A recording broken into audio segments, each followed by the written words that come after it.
একটা কথা বলি, যদি আজ আপনি মনে করেন সব চেষ্টা করেও কিছুই হচ্ছে না, তাহলে এই ভিডিওটা শেষ না দেখে যাবেন না।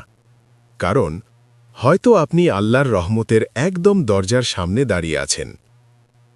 আসসালামু আলাইকুম প্রিয় ভাই ও বোনেরা।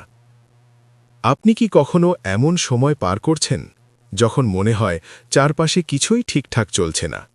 অর্থকষ্ট, ব্যর্থতা, একের পর এক হতাশা, আর মনে মনে প্রশ্ন জাগে, আল্লাহ কি আমাকে ভুলে গেছেন? কিন্তু হঠাৎ করেই একটা ফোন কল, একটা সুযোগ, একজন মানুষের সহানুভূতির হাত, যেখান থেকে আপনি কল্পনাও করেননি, সেখান থেকেই খুলে যায় রিজিকের দরজা। প্রিয় ভাই ও বোন, এগুলো কখনোই কাকতালীয় নয়, এগুলো হলো আল্লাহর পক্ষ থেকে পাঠানো গোপন সংকেত। আজকের এই ভিডিওতে আমরা জানব, টাকা ও রিজিক আসার আগে আল্লাহ আমাদের জীবনে কোন কোন সংকেত পাঠান, আর কিভাবে সেই সংকেত বুঝে নিজেকে প্রস্তুত করব বরকতময় রিজিক গ্রহণের জন্য। বিশ্বাস রাখুন, আপনার জন্য যে রিজিক নির্ধারিত তা কেউ কেড়ে নিতে পারবে না। শুধু দরকার সংকেতগুলো চিনে নেওয়া। হঠাৎ করে লক্ষ্য করছেন, নামাজে অলসতা নেই, বরং সময় মতো দাঁড়াতে মন চায়। রাতের নীরবতায় একলা বসে আল্লাহর কাছে কাঁদতে ইচ্ছে করে। কুরআনের আয়াতগুলো মনে হয় যেন সরাসরি আপনার জীবনের কথা বলছে। এটা কোনো সাধারণ অনুভূতি নয়, এটা হলো আল্লাহর রুহানি ডাক। আল্লাহ আগে আপনার হৃদয়কে নরম করেন, কারণ তিনি জানেন আত্মিক প্রস্তুতি ছাড়া দুনিয়ার রিজিক অনেক সময় গুনাহের কারণ হয়। কুরআনে আল্লাহ বলেন, জেনে রাখো, আল্লাহর স্মরণেই অন্তর প্রশান্ত হয়। সূরা রাদ 28। এই প্রশান্তিই হল রিজিকের প্রথম ইঙ্গিত। জীবনে এমন সময় আসে যখন মনে হয় সব দরজা বন্ধ, চাকরি নেই, ব্যবসায় লোকসান, প্রিয় মানুষদের দূরত্ব। আপনি ভাবেন, এটা কি আল্লাহর শাস্তি? না প্রিয় ভাই, অনেক সময় এটাই হয় আশীর্বাদের সূচনা। আল্লাহ আপনার জীবন থেকে সেই মানুষ, সেই জায়গা, সেই পরিস্থিতি সরিয়ে দেন যা আপনাকে আটকে রেখেছিল। আল্লাহ বলেন, নিশ্চয়ই কষ্টের সঙ্গেই রয়েছে স্বস্তি।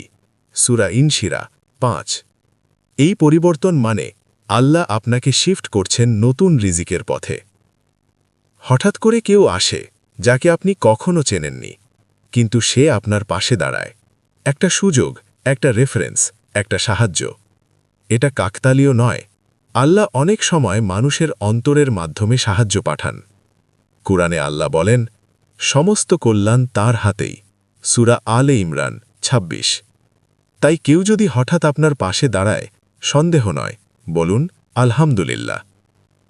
কিছুই নেই, তবুও মনে হয় আলহামদুলিল্লাহ, যা আছে তাতেই সন্তুষ্ট। এই অনুভূতিটাই আল্লাহর কাছে সবচেয়ে প্রিয়।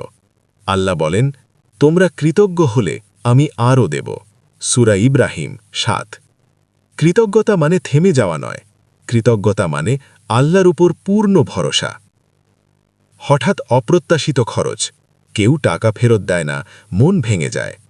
আল্লাহ দেখেন আপনি অভিযোগ করেন নাকি ধৈর্য ধরেন। কুরআনে আল্লাহ বলেন, আমি অবশ্যই তোমাদের পরীক্ষা করব, আর ধৈর্যশীলদের সুসংবাদ দাও। সূরা বাকারা 155। এই পরীক্ষাগুলোই রিজিকের ডোরবেল।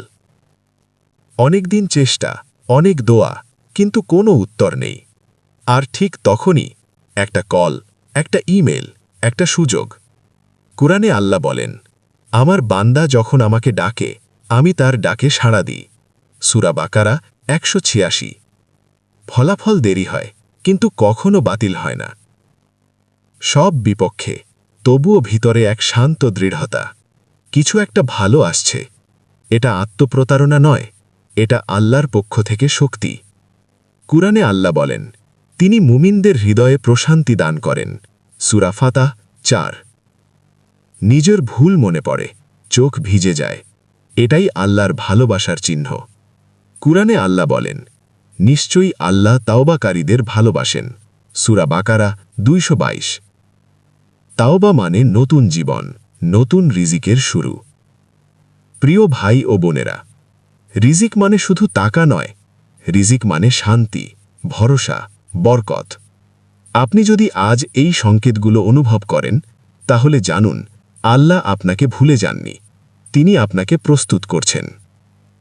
যদি এই ভিডিও আপনার হৃদয়ে আলো জ্বালিয়ে থাকে, একটা লাইক দিন, চ্যানেলটি সাবস্ক্রাইব করুন আর শেয়ার করুন এমন কারো কাছে যে আজ আল্লাহর সংকেত খুঁজছে। আল্লাহ তাআলা রিজিক আপনাদের হালাল ও বরকতময় করুন। অন্তরে দান করুন দৃঢ় ঈমান ও তাওয়াক্কুল। সব কষ্ট দূর করে দিন। আসসালামু আলাইকুম ওয়া রাহমাতুল্লাহি ওয়া বারাকাতুহু।